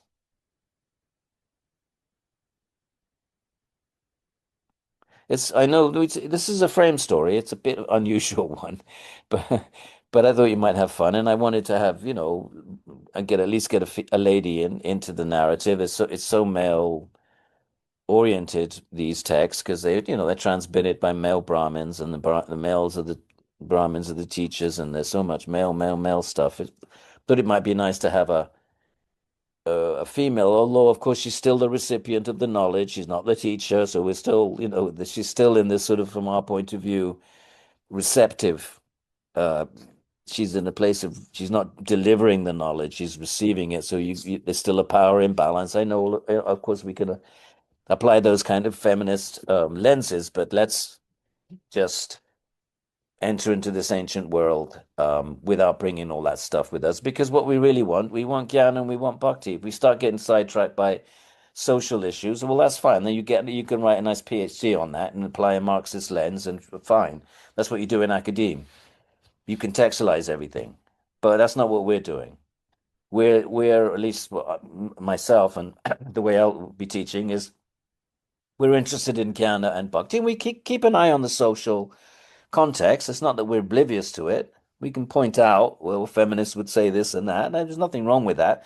But let's not drag our world into this Vedic world. Let's be aware of our moment in time, and in order to get that jnana and bhakti, it's embedded in a social context. So let's not get deviated too much. We can, cast some glances at these kinds of questions, but we're really interested in, at least the way I'm going to be teaching, is really focusing on the jnana and bhakti, because that's got nothing to do with gender and race.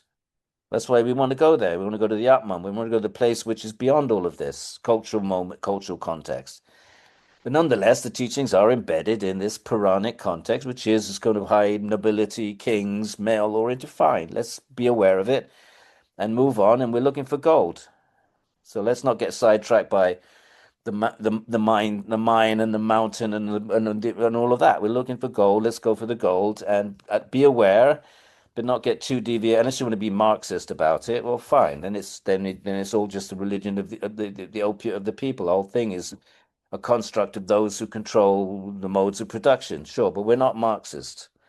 At least I'm not, and that's not how we're going to be reading this. So let's keep our eye on what we're doing.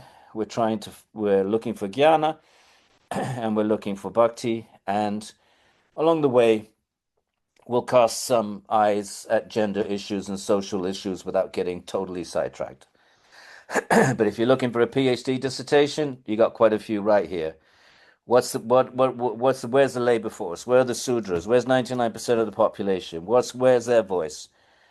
Right? We can do all of that, but that's not our project. Okay. Questions, my friends?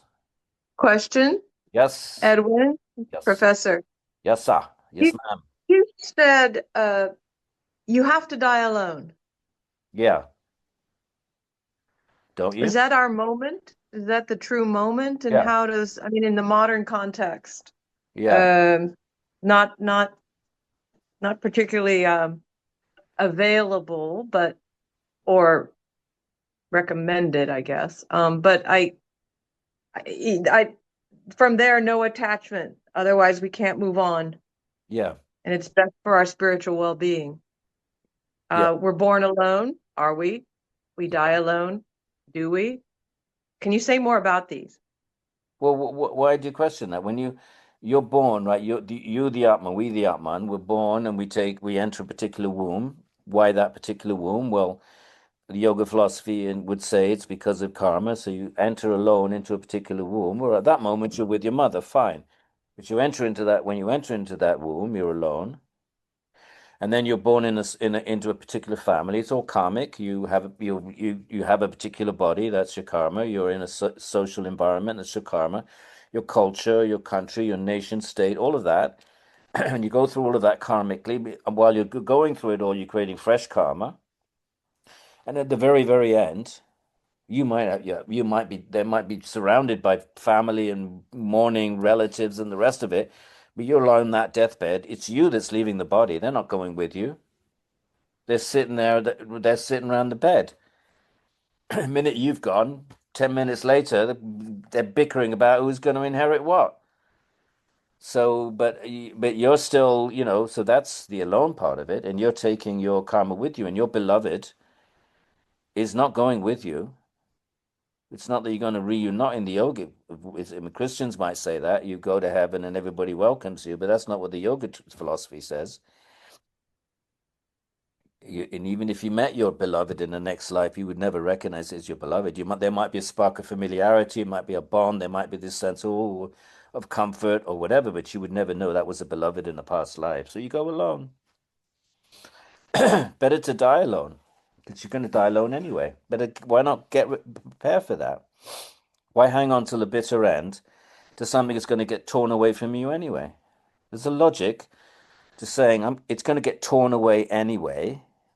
So let me, rather than die attached, which is not to my spiritual well-being, let us both, the couple, let us try to sever that. It's in our own interest, and it's also in the interest of the other. If you really loved your spouse, you would want them to get liberated. So you would want to cut that bond for them as well, not just for you. Maybe that's the ultimate act of love. How about thinking of it that way? That ultimate sacrifice. That's a way of thinking about it, rather than clinging on to the desperate end and then you're holding hands and saying, "I'm here, sweetheart." Well, where are you? You're leaving the body.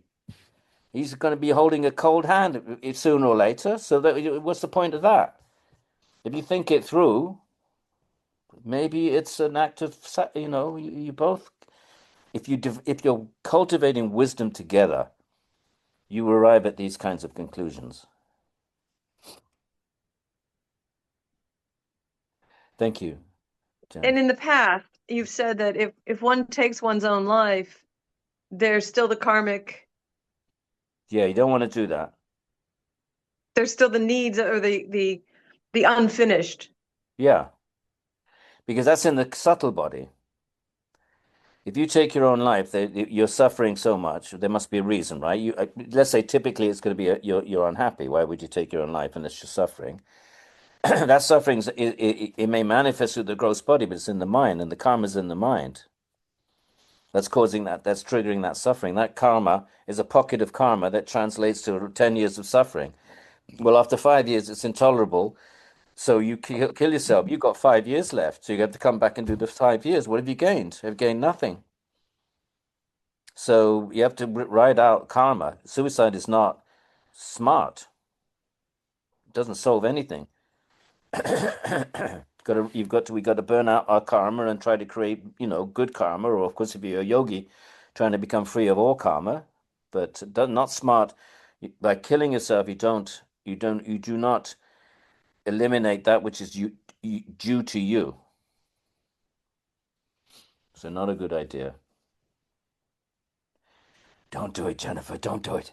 Don't do it. Oh, I'm kidding. I'm not kidding. planned. I'm kidding. Not planning it. Of But course. I think I took from you at that time when I heard you say that about the suicide, that there's one remains in a state Without a body, not that's one without a possibility. body. Yeah. There's a Garuda Like Purāṇa says that, yeah. You remain disembodied, but you have the same frustrations that you had that caused you to commit suicide. But now you don't even have a gross body, so you're even worse off. So that is a possibility as well.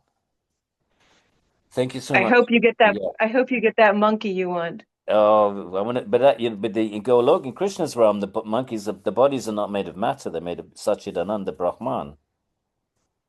It's a very different kind of metaphysics there, but that's a subject for another day. Lok.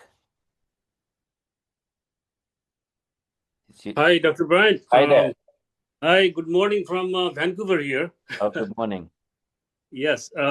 So toward the end of today's class, you mentioned, Yoga Sutra is part of like a Sankhya tradition. Yeah.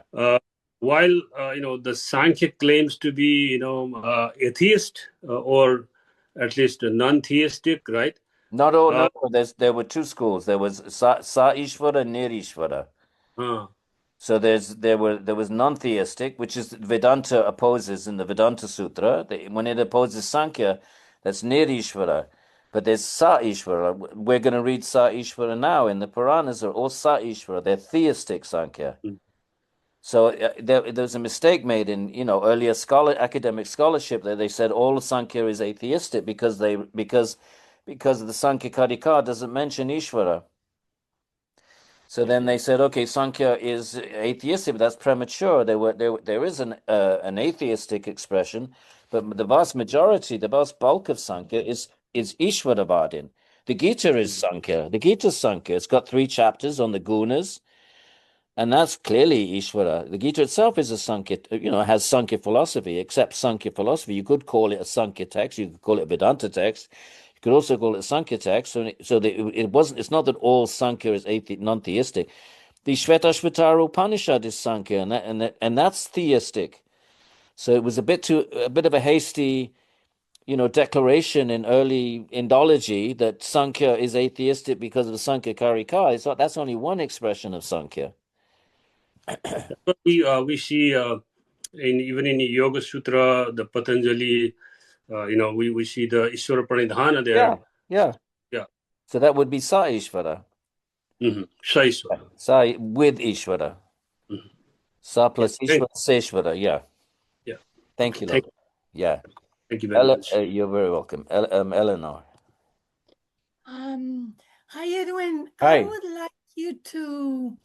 I would like to listen to you kind of comparing the translation of the Bhāgavata Purāṇa to, well, not really the sutras, but maybe the Mahabharata or the Gita. Yeah. In rating the difficulty. In watching? In what? Rating the difficulty in translating them. The Bhagavata Purāṇa is much, much more erudite and sophisticated, and much more sophisticated Sanskrit. It's much harder than Gita is. Is like Mahabharata, very simple Sanskrit. Oh, so the poetry makes it more difficult, not easier. Oh, no. The poetry is complicated, it's embellished, it's sophisticated, and you have to know what's going on. I haven't studied Kavya.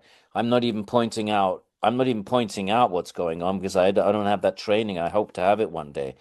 So especially the 10th book, Krishna story, because then the author has it's an offering. He wants to make Bhagavan, like an artist, you try to make Bhagavan as beautiful as possible. Musician tries to sing bhajan as beautifully as possible because Bhagavan is there.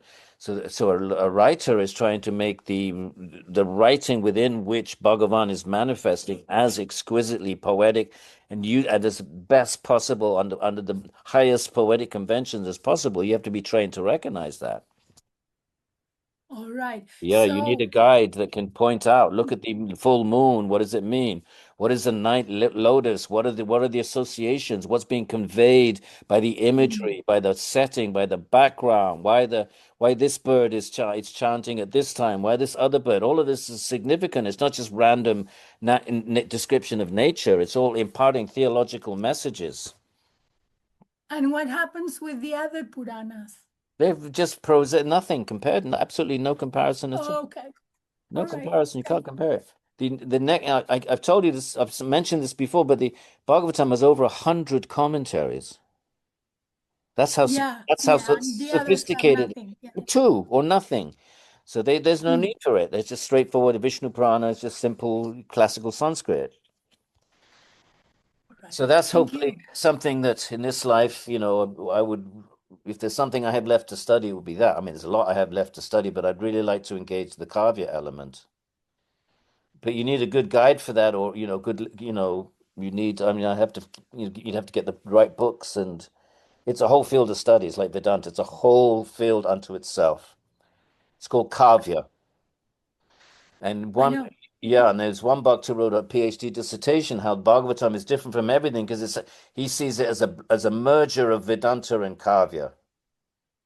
Oh. Yeah. So the other, you have epic, Mahabharata. There's epic, there's epic. There's these different genres, but that he wrote a whole PhD dissertation. So it's got this Kavya element with nothing else has that.